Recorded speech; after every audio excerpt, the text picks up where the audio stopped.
Today we have an M3 Pro 14-inch MacBook Pro in that beautiful space black color. It's in here for a liquid spill repair. So we need to go ahead and see what's going on. Customer said they were drinking a little bit of water and then they just spilled it on the left side of the MacBook. So we want to see what's going on inside. Let's go ahead and take a look at it. Let's just open it up because we know it's liquid spill for sure and go from there. All right, see? Oh yeah. So we see on this side, which is the left side, that's confirmed. You can see there's a lot of corrosion in some areas there. So let's go, we'll take out the board.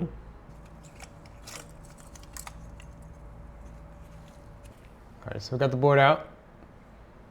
So we took a look at the ports. The ports all seem to be pretty good, which is great because usually you have one of those problems in the side there because it's right where the crevice is and it's right where an open hole is, right? So it's good that that's not impacted. So let's take a look at it. We know the damage. We also see some on the back of where close to our processor is. So let's take a look at it further. Let's get a microscope and see from there. So we see a lot of corrosion along the side and we see a whole line that's damaged. It's burnt caps and some little bit heavier areas. There's a lot of burnt caps on the rails. Yep, a lot of different areas. Pretty much that whole left side there. You're just going up and down. Let's flip it over. Let's take a look at it. See that part's pretty clean. Okay, the back side looks clean, but there's one more spot I want to take a look at too. All right, ooh, yeah, we got some damage. A little much heavier damage to the board.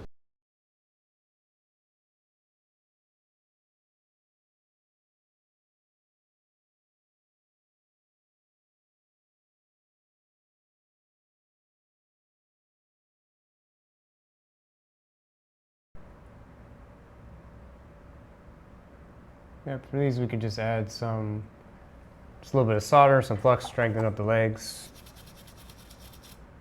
There we go, cleaned up. All right, let's go flip it.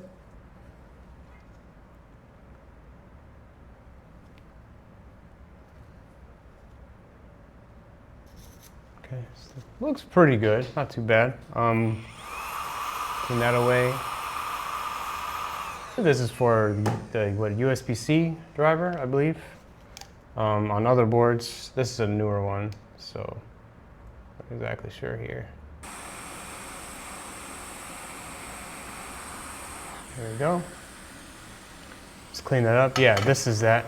I believe it's for like the USB-C. It's like a driver for the USB-C, if I'm not mistaken. It's on some of the older ones.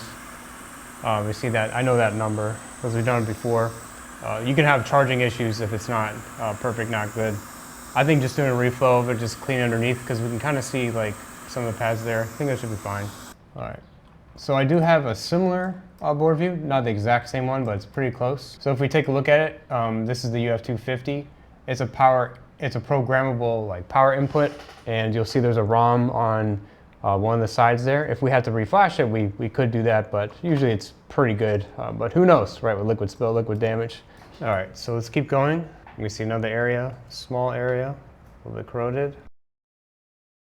Some areas are just a little bit like surface area, so we can just clean up those. They're not too important. All right, now we have another one over here. We have two burnt caps. Let's take a look at what those are. Now the next one's a UF800, and we see there are two caps. And you can see both of those caps, it looks like they're along the same line and they connect to that bigger chip. And these are this is for the USB-C circuit. So we can see PVVin 5V USB-C 01, and it looks like they're both connected, and they also connect to the other chip here. So we need to replace those ones. It looks like there's one last line, it's over here. And you can see all these three caps. We have this one over here, which we saw the damage with the line. It looks like it's PV bus AON speaker ramp. So the PV bus AON usually means that it's always on. So it's a voltage line that usually you'd see that for 3v3 AON, and that's usually part of the speaker ramp, which is your speaker. And if we connect it, it usually goes to the other side, which has all these components over here. So let's flip it over. And let's see if it impacted that side too, if there's any damage or any burn to that side, because it looks very similar. And there's caps right here, so are they sticky? No, there's no obvious liquid damage. And there's your 3v3 AON goes through here too, which is those three big silver chips. So I think what we can do is, you can probably get power on without these three here, but we need to fix those two caps there. and also just kind of like, I guess we could just reflow this whole area because it's not too bad, but we will remove these two here because they are cracked, they're damaged. You can see some of the parts coming out, right? And that's usually the voltage line whenever it gets impacted and damaged there. So let's go ahead and remove those. We're also going to remove the 3 other ones. We'll do this one first. All right, see, it's not too bad. Outside the 2 caps above. So I like to clean the surface first, just to make sure. And we have the whole line here. It looks not so great, so that's fine. But look, that did a pretty good job right there. Just go ahead and clean this up. And as you can tell, that's never good enough because we had to replace them, right? And another good thing is the Flux is going to do, and we're just going to do this all automatically, is it's going to reestablish the pads underneath there because the pads don't look too great either. And that just usually gets fixed. If we need to add some extra solder, we can do that too. But again, the reason why you see the line on only one side gets impacted is because that's the voltage line. And that usually happens because the other side is just a ground. So you usually don't see them get impacted too much.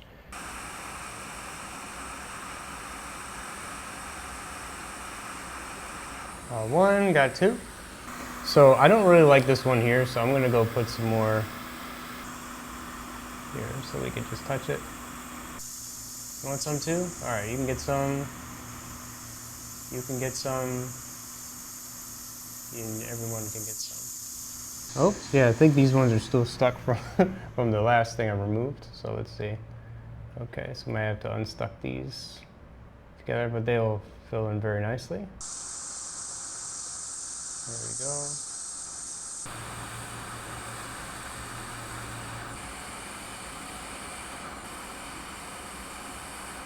Three. So we're going to touch just this a little bit. It helps mix it too, because a lot of the solder on these boards are a lot different than the older Macs. They're a lot stronger. They're a lot more like tougher to deal with. So.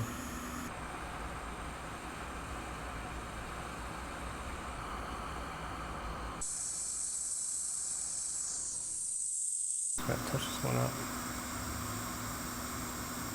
There we go. Okay. All right, so I think we have a fixed board. Let's just check the rest of the areas. All right.